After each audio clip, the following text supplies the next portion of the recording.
Another area of maturation is during adolescence is sexual maturation, and sexual maturation is going to be attributed to two factors: the primary sex characteristics and the secondary sex characteristics.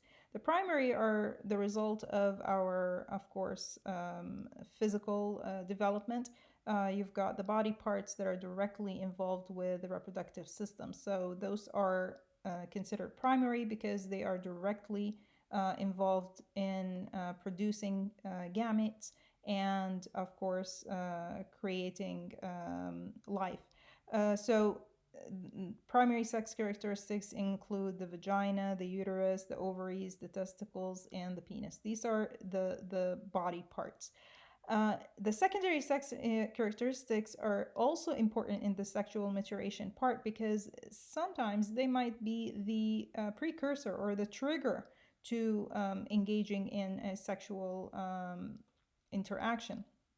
So they are basically the physical traits that are not directly involved in reproduction, but that include sexual maturity. So when you are during your puberty phase, these areas are maturing, but so are, for example, the hair on your body, the deep voice, the breasts.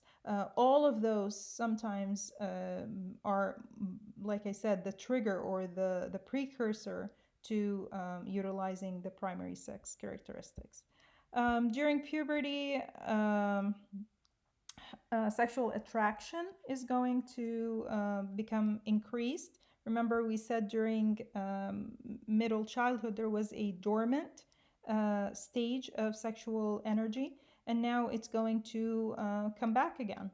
Now it's going to be full-fledged with the hormones and the maturation of the sexual organs. So in many nations, including the United States, female rates of sexual activity are almost even with male rates, meaning both of them are engaging sexually at the same rates.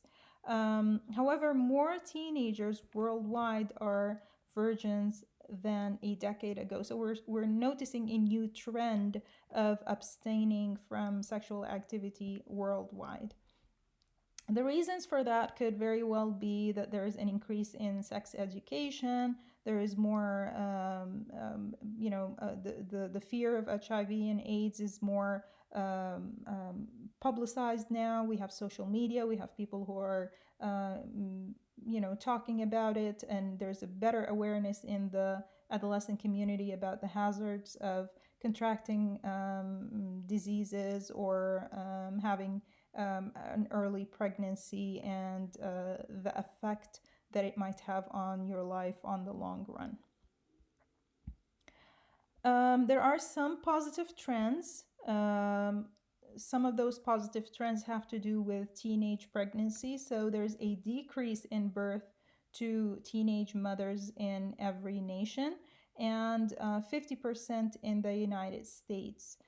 In particular, the biggest drop happened to be among the Hispanic teenagers. There is also a rise in the use of protection, so this could be a contributing factor to that. There's also a drop in the rate of teen abortion. Sexual abuse is something that also important during this period of sexual activity, because if you guys remember, we talked about how girls tend to mature earlier than boys physically. On the outside, they might be attracting unwanted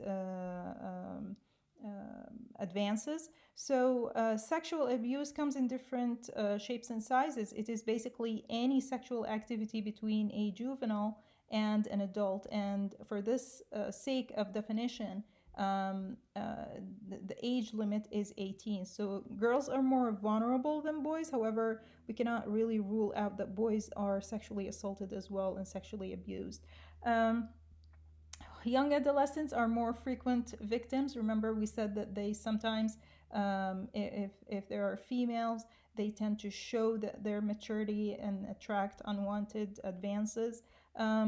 Internationally, They might be forced into sex trafficking or a different format, such as early marriage or prostitution.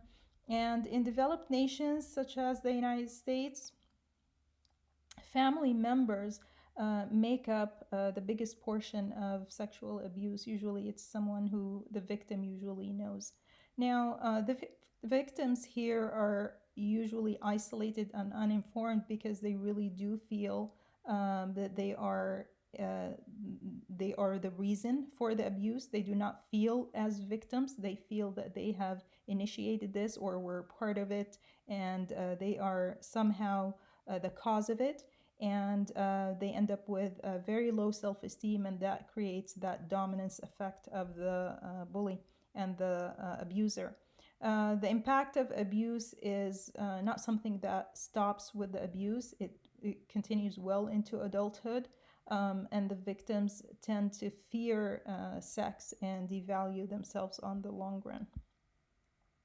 STIs, of course, is another subject that is associated with sexual activity during this period.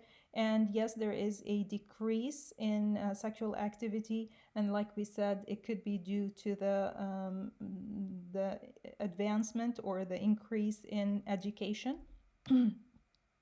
Sexually transmitted diseases are basically spread by sexual contact. And the typical examples that are known are syphilis, gonorrhea, herpes, chlamydia, and HIV. Of course, worldwide, sexually active teenagers have higher risks of contracting STIs than other sexual active groups. The rates in the United States amongst teenagers tend to be high in comparison to other advanced nations. And one of the contributing factor could be the early age of the first intercourse. Of course, one major problem with STIs is that teenagers tend to, again, the drive towards that reward system and the advancement of the limbic system and the immature prefrontal cortex sends them into engaging without thinking, so not using condoms. And even when they contract a disease, they tend to be less prone to report it if they have an infection because of the shame or the consequences of reporting such thing.